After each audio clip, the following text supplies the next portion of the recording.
Dr. Joan, you are talking about a really important topic on my upcoming Biology of Trauma Summit. And this is something that is really common. And we're talking about disguised grief. And there are many things in life that will cause grief. And we do tend to minimize it. We do tend to misunderstand it, downplay it, and even tell other people that, oh, you'll be fine after they go through something really hard. So just as a society, we seem to be very uncomfortable, very uncomfortable with grief. So yes, and I think that people don't even necessarily understand what grief is comprised of. Yes. So we're talking about grief, and when many times grief is coming out of a traumatic life experience.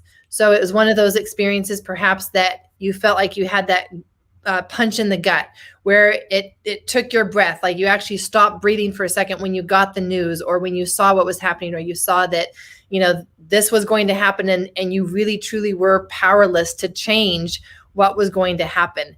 And then we just try to go on with our life.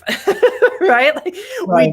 We don't actually honor like what has just happened to the body and the process that it needs to go through for grieving. And so then we get all of this burden of grief and disguised grief. So tell us what a person, what would they be experiencing that they could identify, ooh, maybe I have some disguised grief going on in my body. Right. So the first thing for me to do is really to talk about what I identify as grief, and grief more broadly, I would think of as being comprised of at least the feelings of sadness, helplessness, anger, and disappointment.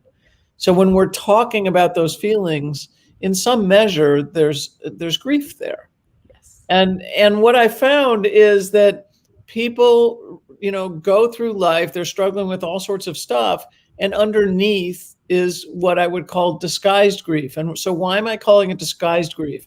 Because it shows up in forms like bitterness or resentment or holding grudges or holding on to some longstanding anger or longstanding hurt. Or I look at pessimism and cynicism even as underneath there are feelings of grief. So that people don't even realize that those feelings, they're having feelings about something else that they call resentment or bitterness or something like that. So that's one aspect of how I look at disguised grief. The other is I talk about 5 categories of it. And so we have one way to look at it is what I talk about using these grief signal words, or some of the words I just mentioned. And then the second way I talk about it is kind of 5 categories. And the categories are kind of grieving over what we got and didn't deserve. So think of the bad stuff. So that, abusive home environment, or abusive partner, whatever it might be, chaos, those kinds of things. It's grieving over what we deserved and didn't get. Think of ongoing praise and support as an example. Somebody showing up to your game or to your competition or spelling bee or whatever it might be, and providing kudos for that, or providing kudos for making a good attempt at something. And then the third is grieving over what never was. So think about life opportunities that you actually didn't get to experience when you were young. So it's the facts and circumstances of your early life, grieving over what is not now. So it might be the facts and circumstances of your current life not being where you want it to be. And then the last one is grieving over what may never be. Mm-hmm. And those are ones that, again, people don't recognize that those can be forms of grief. Absolutely. Absolutely. And yet they're big. They're when I think of even trauma and stored trauma in the body, we talk about it can be one of two things: either too much, too fast. So too many things came at you at too fast. Your body didn't have the time to process all of that, or kind of along these categories that you've been talking about with the grief, too little of something that happened for too long. Right. Too little of emotional support, too little of someone being physically present in your life when they should have been. And you're having to adapt to that and go into this survival mode to kind of not care at the time in order to just get through. And that creates this disguised grief. So we go into all of this in detail in your full interview on the summit. So excited for that. Really appreciated you sharing your expertise and wisdom on that. Well, love the opportunity to join you.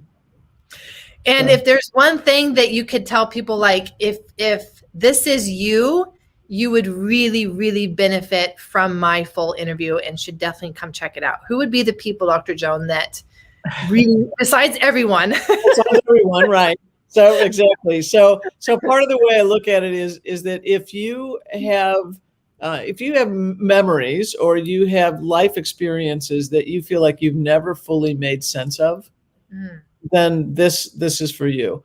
Because what we talk through a bit of is how to then make sense of these difficult life experiences.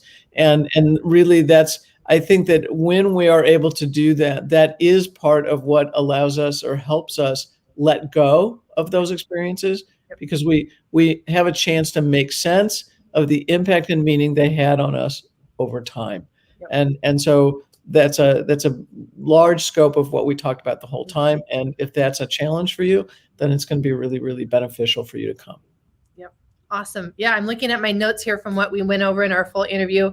And we talked about the burden of disguised grief. We talked about what it is and how to recognize it, and then the grief reset protocol. And we even touched on the other work and your whole other TEDx talk that you've done on why unpleasant feelings should only last 90 seconds. So much good stuff. There's so much richness, and I'm really hoping that people will come over, even if you don't think that you've got some grief, at least come learn about it, right? Because if you do have some disguised grief, you want to address that. You don't want that continuing to affect your biology, continuing to affect your relationships, your health. And so just the awareness would be really helpful. Yeah, absolutely true. Yes. Yeah. Dr. Joan, you are amazing. You are the best. And I'm so honored to have you on the summit. Thank you again for your time, and really appreciate you being here to share with them what we're talking about on your interview. That sounds great. And I feel the echo in return.